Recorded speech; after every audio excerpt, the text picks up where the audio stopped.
I vores main menu, den er designet til at være meget simpel og til at stå overens med vores spils æstetiske design om at have lidt farve. Der var den valgt at være i sort-hvid, og vi valgte ikke at have nogen baggrundsmusik i introen eller i main menuen for at skabe lidt mere mysterium om, hvad spillet handler om.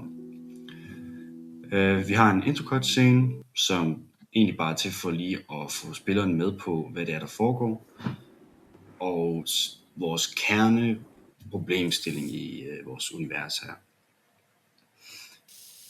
Da det er et vertical slicer, har vi valgt at lave en enormt kort introduktion til vores mekanikker, hvor man i det længere spil vil nok lave en lidt mere naturlig fremgang af evnerne. Vores primære mekanik i spillet, det er vores spray, som er vores evne til at spawne objekter fra en liste ind i verden, som man så kan interagere med.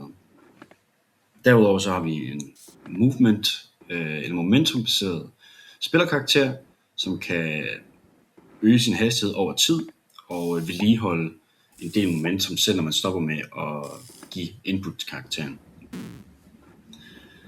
Vores to primære platforme lige nu, det er en standard platform, det er den I kan se i bunden med blå, og vores boble, som er den der er i midten af det hele. Her har vi valgt at have to af den ene. Vores platform, den er relativt nem at arbejde med, og vores boble er sværere at time, og fordi den er mindre, er den også sværere at ramme, men til gengæld så kan man opnå meget mere fart og højde, hvis man bruger den, som eksempelvis viser her.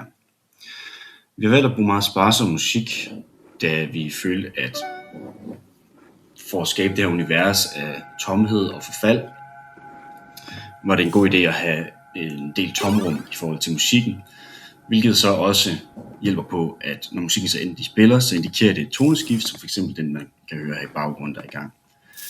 Vi valgte også at implementere nogle checkpoints, da vi helst vil undgå for mange pains, og helst vil undgå, at vores spiller bliver amotiveret. Så vi har ofte automatiske checkpoints igennem levelet, så man spawner tilbage, hvis man dør, eller hvis man falder ud af mappet. Her til sidst skulle vi indikere, at spilleren skal op, og det gør vi ved at blokere vores spillers vej fremad, som leder dem op til den sidste udfordring i spillet, som egentlig bare er den her edderkop-robot, som man skal nå frem til, og når man rammer den, så eksploderer den. Nu er vejen åben fremad, og man ser et objekt, som skinner. Man går naturligt hen imod den, hvilket aktiverer vores farvelag, som giver farve tilbage til vores grayscalede verden her. Her aktiverer vi vores credits og lader dem spille, imens vi ser det, der så er sket med verden, og hvordan at ens spiller har haft effekt, hvilket giver en meget tilfredsstillende følelse for spilleren efter at have slået et level.